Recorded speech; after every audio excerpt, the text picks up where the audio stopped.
Eh bien, bonsoir mesdames et messieurs.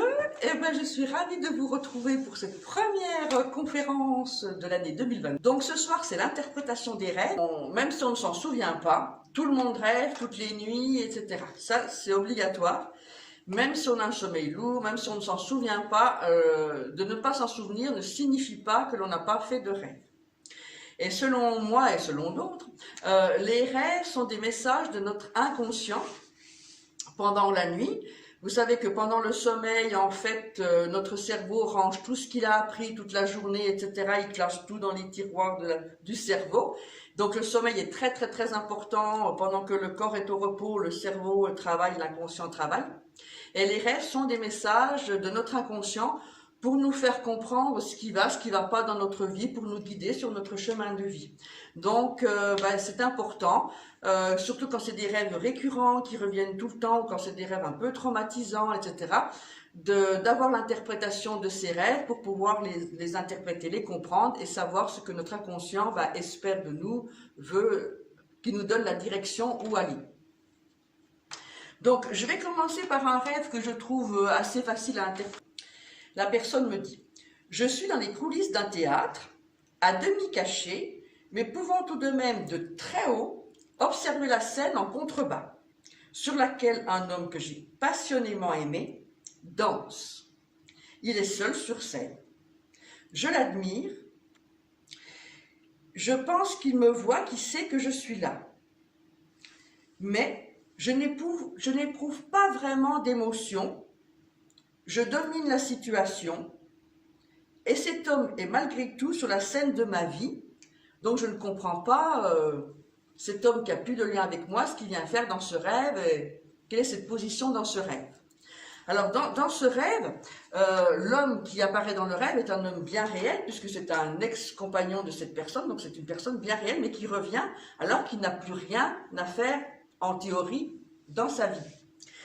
Et moi, ce que j'entends, ce que je vois, là, c'est qu'elle n'éprouve pas d'émotion et qu'elle domine la situation.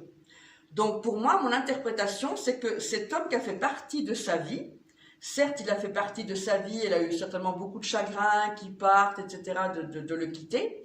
Mais là, dans cette situation, ça veut dire que comme elle le voit de haut, donc elle a pris de la distance par rapport à cet homme, par rapport à son espérance de vie avec cet homme, elle le voit de haut, et surtout n'a pas d'émotion. C'est comme s'il dansait seul, libre, donc ça veut dire qu'elle le laisse danser seul, libre, il est parti de sa vie, il est à sa place, elle est à sa place et tout va bien. En fait, c'est un rêve, je veux dire, très simple dans le sens où l'inconscient lui dit que cette histoire, elle est terminée, elle est bien terminée puisqu'elle n'en souffre plus, qu'il soit parti, voilà, ne la fait pas souffrir. Et donc cette situation, elle domine la situation où elle est tout en haut du théâtre et lui est sur la scène, lui montre bien que tout est apaisé. Maintenant, elle a du recul, elle a fait ce qu'il fallait et elle peut le laisser partir dans sa vie. Je vais vous expliquer, donc c'est une jeune femme qui est dans un magasin. Et dans ce magasin, il y a plein de clients. C'est ce qui est super, mais ça se passe pas bien. Au bout d'un moment, il y a des disputes entre les clients, c'est un peu le bazar, à tel point qu'ils s'énervent et finissent par casser la vitrine du magasin, mais vraiment casser la vitrine du magasin. Donc cette personne va appeler la gendarmerie, veut dire qu'il se passe des choses, faites quelque chose, que la police vienne, mais son téléphone ne fonctionne pas, elle n'arrive pas à appeler, elle essaie d'appeler au secours, elle n'y arrive pas, elle veut faire fuir les gens, et en fait ce sont les gens qui l'obligent à fuir, et elle court, tant et si bien qu'elle ne trouve à se réfugier que dans des toilettes publiques, et qu'elle finit par leur échapper parce qu'il y a des sorties, enfin c'est un peu compliqué, mais il y a des sorties dans la toilette publique, etc., où elle peut enfin s'échapper. Et elle me raconte, cette jeune femme, que très souvent dans ses rêves, elle est toujours poursuivie, il y a toujours des gens qui la poursuivent, mais pour autant, elle s'en sort toujours bien. Donc c'est déjà une bonne chose. Alors, de ce rêve, on peut quand même imaginer plusieurs choses. C'est-à-dire que, au départ, dans un magasin, tous les gens qui sont dans les magasins rêvent d'avoir beaucoup de clients. C'est le but d'un magasin, c'est d'avoir beaucoup de monde qui passe et qui repasse dans le magasin. Donc, quand il y a beaucoup de clients, c'est plutôt positif. Or, dans ce rêve, il y a beaucoup de clients, mais ils se disputent. Et en plus, ils cassent une belle vitrine lumineuse. Enfin, voilà, ça vole en éclats. Et après, cette jeune femme qui veut appeler, ben, elle n'arrive pas, son téléphone est bloqué, elle n'arrive pas à appeler, elle est obligée, elle, qui voit la scène, elle est obligée de s'enfuir et d'être sauvée dans des toilettes publiques.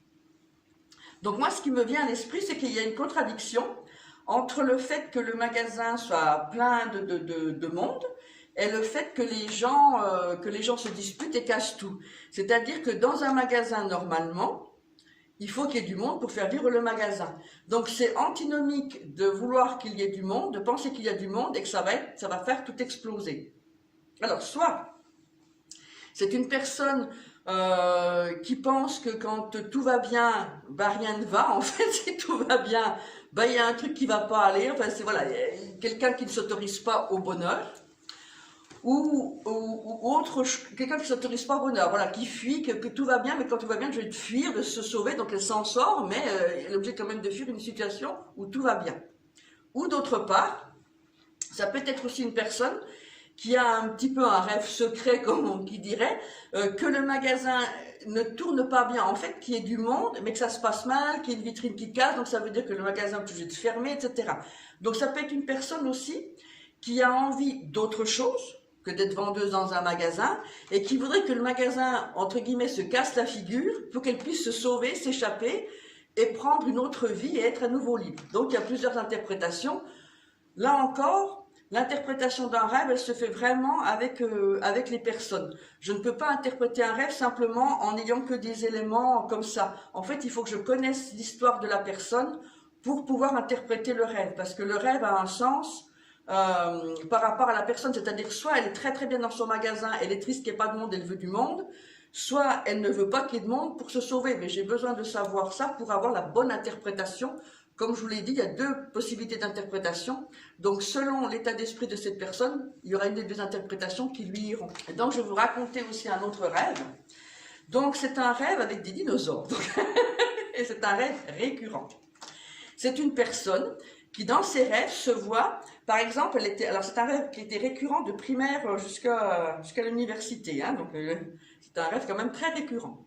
Donc elle se voit avec ses camarades de classe, elle est dans la cour, tout va bien, etc. Et des dinosaures arrivent, des dinosaures là pour chasse, elle est obligée de s'enfuir de l'école, et c'est toujours pareil, elle s'enfuit toujours, elle est toujours en train de s'enfuir, mais les dinosaures, et pourtant elle aime les dinosaures.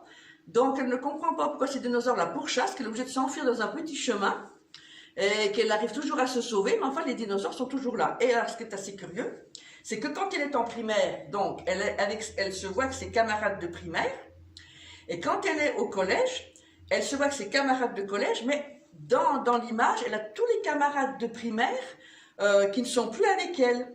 C'est-à-dire que tous les camarades qu'elle a connus, je veux dire maternelle, primaire, collège, etc., à chaque fois qu'elle fait ses rêves, elle se retrouve avec tout le monde, et à chaque fois les dinosaures arrivent et l'obligent à partir, l'obligent à se sauver. Et quand elle est au lycée, c'est la même chose, elle a ses camarades de lycée qu'elle est dans la classe, et elle a aussi tous les camarades d'avant, qui sont plus dans sa classe, mais qui sont là présents dans ce rêve. Et à chaque fois, les dinosaures l'obligent à s'enfuir dans un chemin très particulier. Elle n'a que ce chemin-là pour s'enfuir parce que sinon les dinosaures la poursuivent. Et ça se fait jusqu'en faculté. Et ce qui est important de savoir, donc, c'est que cette personne aime les dinosaures. Elle n'en a pas peur, elle les aime.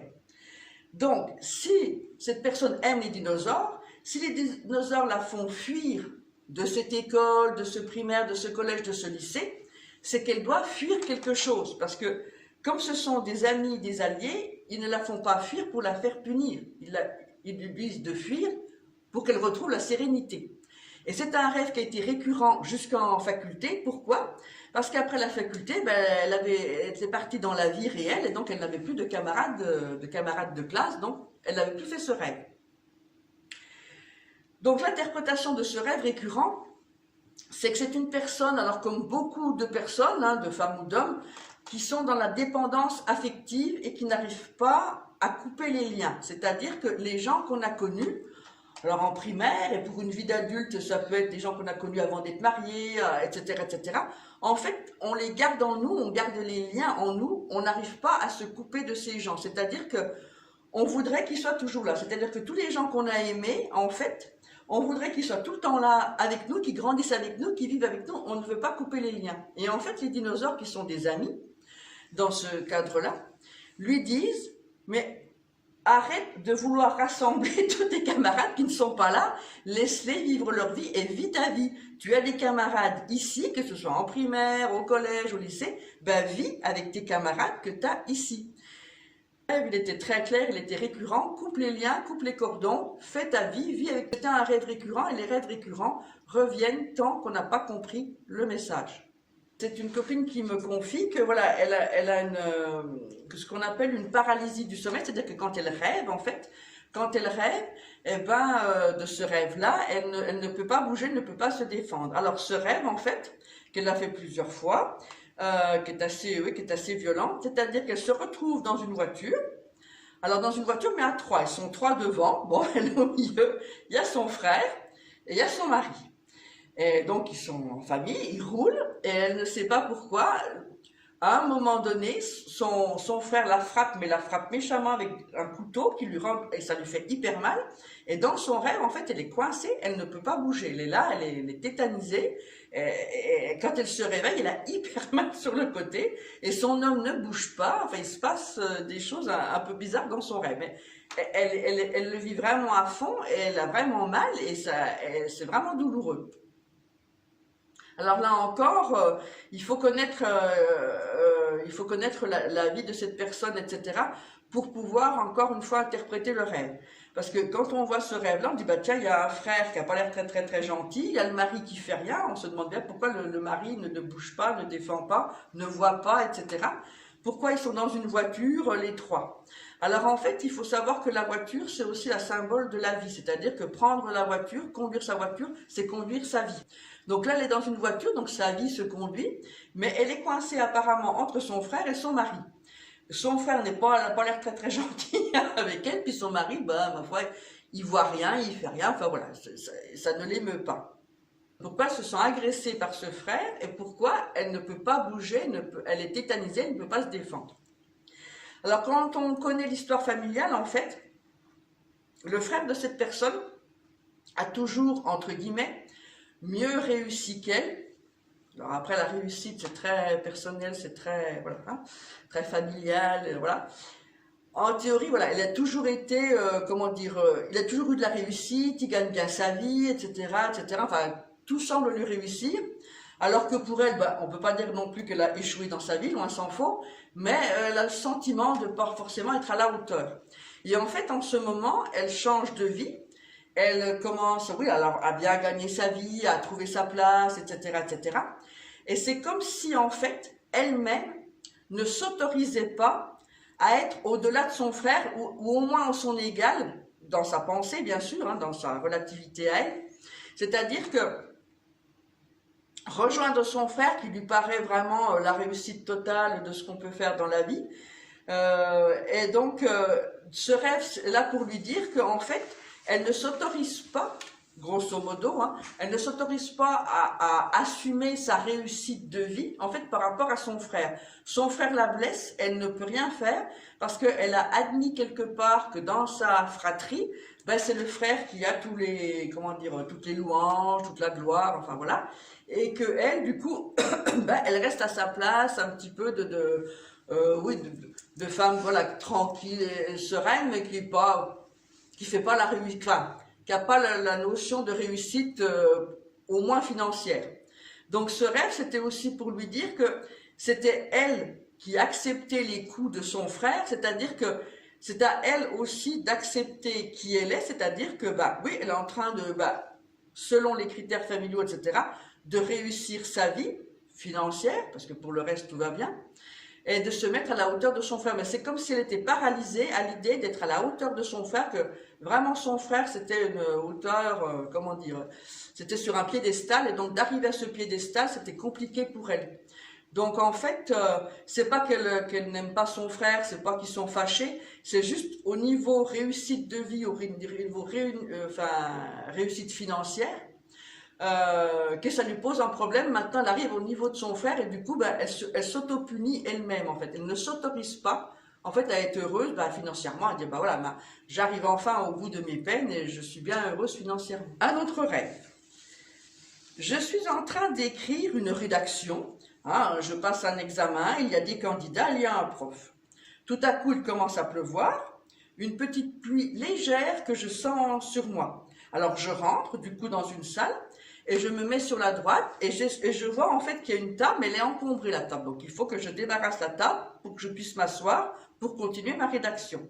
Je me mets le plus proche de l'entrée ou de la sortie, comme on veut, et sur la table, il y a un beau bouquet de fleurs blanches que je pousse un peu pour me faire de la place, ainsi que d'autres objets que je ne vois pas vraiment. Alors, au début de mon rêve, mon écriture coule sans effort, je suis inspirée, mais alors à partir du moment où je rentre à l'intérieur, je suis bloquée, il n'y a plus rien, même paniquée, je n'arrive plus rien à sortir. Et je fais part de mon angoisse à une personne que je ressens comme une autre candidate qui est sur ma droite, et là, le rêve s'interrompt. Donc, il y a des histoires différentes dans cette histoire, c'est-à-dire que il y a déjà la notion extérieure-intérieure, il y a la notion d'être inspiré à l'extérieur et pas du tout à l'intérieur. Donc voilà, il y a des histoires de positionnement de place, c'est-à-dire que quand je suis candidate à l'extérieur, j'écris ma rédaction, je suis inspirée, tout va bien. Et puis de rentrer à l'intérieur de moi, quand je rentre à l'intérieur de moi, et ben là, je ne peux plus écrire, je suis paniquée, je ne peux plus écrire. Le fait d'être en examen, le fait d'être en candidat, le fait d'écrire une rédaction, ça ne lui pose aucun problème. C'est-à-dire parler, parler de choses extérieures, raconter une histoire, inventer une histoire, écrire un roman, même en état de concours, en état, voilà, ça ne lui pose aucun problème. Elle est vraiment, ça coule de source, ça lui semble vraiment couler de source. Par contre, la pluie arrive qui l'oblige à rentrer, c'est-à-dire que la pluie c'est un obstacle, quelque chose de pas prévu, qui n'est pas méchant, enfin qui n'est pas prévu, l'oblige à rentrer. Et à partir du moment où elle rentre à l'intérieur, et ben là du coup, d'abord elle ne trouve pas sa place, faut qu'elle se fasse de la place sur la table, etc. Faut qu'elle pousse les choses pour se faire de la place. Et quand elle se fait de la place, et ben elle n'arrive plus du tout à écrire. Dans cette histoire, il y a une histoire de place. À quelle place je me situe, j'allais dire à l'extérieur par rapport à mon extérieur, c'est-à-dire des gens extérieurs à ma famille, des gens qui ne sont pas forcément des proches. Comment je me situe à l'extérieur, comment dire, je suis quelqu'un qui passe bien, etc. Par contre, quand je rentre à l'intérieur, c'est-à-dire à l'intérieur de moi, soit un cocon familial, soit simplement à l'intérieur de moi, je ne suis pas du tout à l'aise, je bloque, je panique. Il se peut aussi que cette personne, autant à l'extérieur, elle a une reconnaissance extérieure de ses qualités d'écrivain, d'écriture ou d'autres qualités que cette personne a, mais par contre, elle, quand elle regarde à l'intérieur de soi, elle ne se trouve pas ses qualités, elle n'arrive pas, elle panique, elle n'arrive pas à avoir de résultats. Donc, il y a une histoire de place à l'extérieur, je me sens bien, je passe bien, je vais bien, mais quand je regarde l'intérieur de moi, je ne suis pas bien. Il y a comme une espèce de culpabilité, je ne suis pas assez bien, j'aurais dû faire ci, j'aurais dû faire ça. Il y a beaucoup de choses, pour moi, dans ce rêve, il y a beaucoup de choses à l'intérieur, je ne trouve pas ma place, il faut que je bouscule la place de la table et puis je suis tout près de la sortie, tout près de l'entrée. Donc à l'intérieur de moi, il n'y a pas beaucoup de place. Il faut faire du rangement à l'intérieur de moi parce que je ne trouve pas ma place en fait. C'est aussi une histoire de place. Voilà, je ne trouve pas ma place. À l'extérieur, j'ai la reconnaissance des gens, je me sens bien. Mais par contre, quand je regarde à l'intérieur de moi, alors ça peut être soit à l'intérieur de soi, soit à l'intérieur de sa famille, ça peut être un peu plus large. Je ne me sens pas à l'aise, j'ai l'impression d'être jugée, d'être regardée, de perdre mes moyens. J'étais chez moi avec mes parents et des amis. On apprend que quelque chose arrive en voyant une lumière en haut de la colline depuis ma chambre, qui ressemble à une formation de lune lumineuse. On doit préparer des affaires et vite partir. Je fais 2 sacs à dos, mais j'ai du mal à tout boucler car je veux toujours reprendre quelque chose. C'est avec ma maman que je dois partir. Et au dernier moment, je suis retournée chercher un kawaii dans ma chambre et il y avait une petite bulldog de la copine de mon cousin couchée devant ma porte qui s'est transformé en mon chien et que du coup j'ai voulu faire disparaître. Pourquoi? C'était compliqué avec ce qui se passait. On a éteint toutes les lumières, sauf la télé avec la musique pour protéger la maison. Tout le monde a fui, sauf des gens qui bossaient en camion poubelle. Et je me suis réveillée. Alors ce qu'il faut savoir, c'est que cette personne, donc, elle était chez ses parents. Il y a quelque chose de lumineux qui arrive, mais pourtant, même si c'est quelque chose de lumineux qui pourrait être bénéfique, là encore, il faut préparer ses affaires et il faut partir d'urgence. Elle doit partir avec sa maman, mais pour autant, elle va toujours rechercher quelque chose, comme si c'était pour faire durer un petit peu le plaisir et ne pas partir. Ensuite, quand ils partent, il y a cette histoire de chien que j'avoue que je n'ai pas l'explication. Et puis après, ils éteignent toutes les lumières, mais ils partent en laissant la télé allumée avec la musique pour protéger la maison. Et ça se termine par des gens qui passent en camion poubelle. Alors, déjà, cette personne, elle est avec ses parents, donc en fait il faut savoir que sa maman est décédée, donc le fait qu'elle soit avec ses parents c'est déjà pas possible, donc c'est déjà plutôt vraiment du rêve, de ce qu'elle voudrait de la réalité, c'est-à-dire que sa maman est décédée et ce rêve lui dit qu'elle aurait bien voulu être avec ses deux parents dans la maison familiale, mais que quelque chose de lumineux les oblige à partir. En fait c'est comme si il y avait quelque chose, encore une fois, de positif qui arrive, quelque chose de lumineux, mais il faut fuir, il faut que la famille fuit cette maison parce qu'il y a quelque chose de lumineux qui arrive. Et en fuyant, elle tarde à fuir, elle tarde à partir, et puis quand ils ont fui, ils laissent de la musique, ils laissent du son, et les poubelles passent, les camions poubelles passent. Alors, c'est-à-dire que cette personne qui a perdu sa maman, ce qui se comprend très très bien, voudrait avoir sa maman, là, en fait, que sa maman soit toujours là. Donc, c'est pas possible. Donc, son rêve lui dit que, oui, elle voudrait que ses parents, que tout soit comme avant, mais c'est pas possible. Et que cette situation, elle est obligée de la fuir, elle est obligée de partir parce que elle a beau rechercher quelque chose pour retarder le départ, sa maman est partie et malheureusement, il n'y a pas d'autre chose qu'à faire qu'à accepter que sa maman soit partie.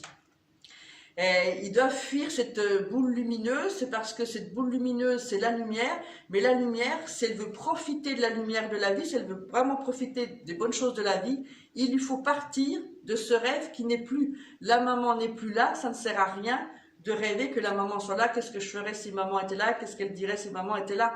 En fait, c'est pour lui dire que la vie l'attend en dehors, mais il faut qu'elle quitte le rêve, il faut qu'elle laisse partir sa maman là où elle est partie, sa maman. Et donc c'est pour ça aussi qu'elle a beaucoup de mal à partir, de fuir.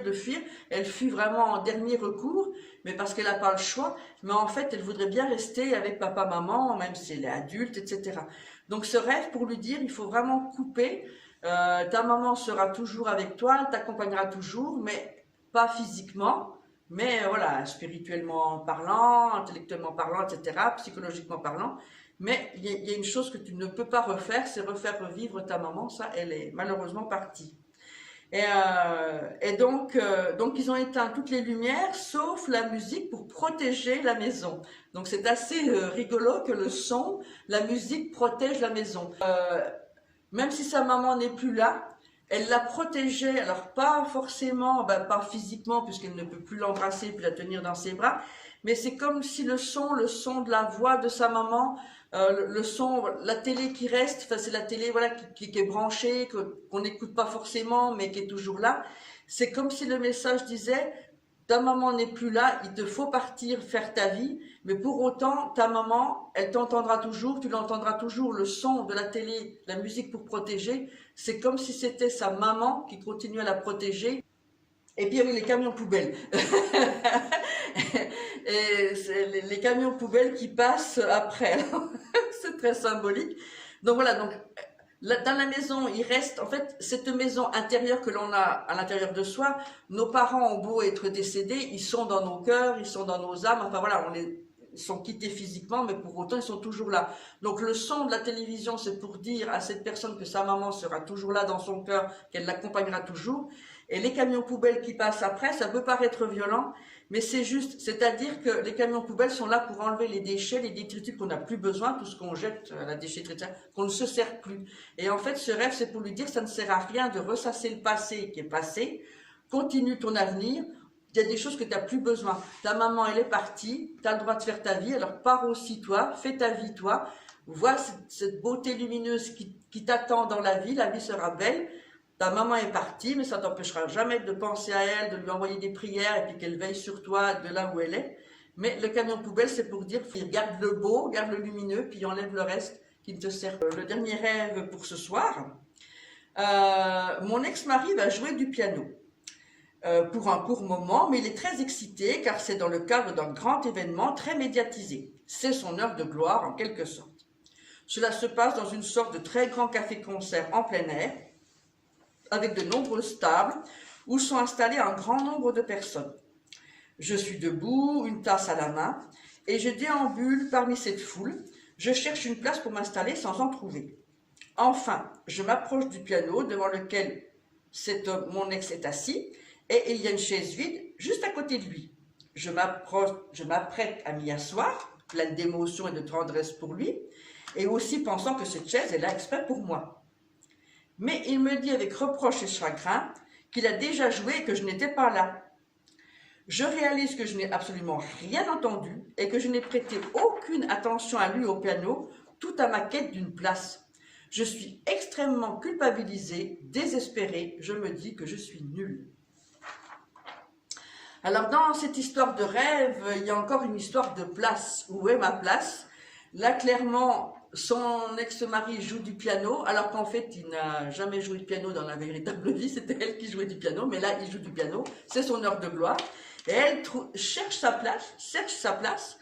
Finalement, quand elle trouve sa place à côté de lui, ben, il lui dit c'est trop tard. Donc là, en fait, déjà rien que le fait que c'est elle qui joue du piano et que c'est lui qui fait un café-concert qu'à son heure de gloire alors qu'il ne joue pas de piano, ça peut vouloir dire aussi qu'elle l'a mis à un moment donné peut-être sur un piédestal, qu'elle lui a laissé prendre sa place, c'est-à-dire que ça aurait dû être elle qui joue au piano et qui est son heure de gloire, ce qu'elle n'a pas fait. Elle a laissé son ex-mari avoir son heure de gloire. Peut-être qu'elle a laissé trop de place, elle a peut-être mis sur un piédestal son ex-mari qu'elle ne s'est pas assez mise en avant. Et quand il est là, elle passe beaucoup de temps à chercher une place, ce qui confirme que peut-être avec son ex-mari, elle n'a jamais pu vraiment trouver sa place, c'est-à-dire qu'elle ne savait pas si elle devait être à côté de lui, derrière lui, le soutenir, etc. Et ce qui me fait encore penser ça, c'est que quand elle arrive à la place, qu'il y a une chaise à côté de lui, il lui dit bah, c'est trop tard. Bah, c'est trop tard, voilà. Et elle se dit qu'elle est nulle. En fait, c'est comme si elle avait toujours cherché sa place et qu'elle ne l'avait jamais trouvée, et que son rêve lui dit mais oui, tu l'as mis un petit peu sur un piédestal, tu t'es un petit peu, un petit peu dévalorisé par rapport à cette relation avec ton ex, ce qui fait que là, ton rêve te dit mais remets-toi à ta place, quoi, parce qu'en fait, tu es pas nul, loin s'en faut, mais justement, tu n'as pas à te culpabiliser, tu n'as pas à te sentir quoi que ce soit, mais tu aurais dû oser prendre ta place. Ce qui veut dire que maintenant, si tu as une autre aventure, aujourd'hui, là, maintenant, ben, ne mets pas ton compagnon sur un piédestal, mais prends ta place, toute ta place, à côté de lui, derrière lui, devant lui, mais la place que tu te choisis, toi. N'attends pas qu'on te donne la place, prends-la. Voilà. Ce rêve, c'est vraiment pour exprimer que il faut prendre notre place, toute notre place, et si nous avons des talents, des compétences, eh bien, il faut les mettre en avant. Ça ne veut pas dire que notre compagnon, notre compagne a moins de talents que nous, ça veut dire qu'il a d'autres talents, d'autres compétences, mais quand on a des compétences, c'est à nous de les mettre en avant, et pas forcément de laisser les autres se mettre en avant à notre place. Oh ben, je vous souhaite de faire de beaux rêves et si vous avez des rêves voilà, qui vous tracassent, que vous ne savez pas un petit peu interpréter, ben, vous savez désormais à qui vous pouvez vous adresser pour l'interprétation de vos rêves. Je vous remercie de votre aimable attention et je vous dis à une prochaine conférence. Merci.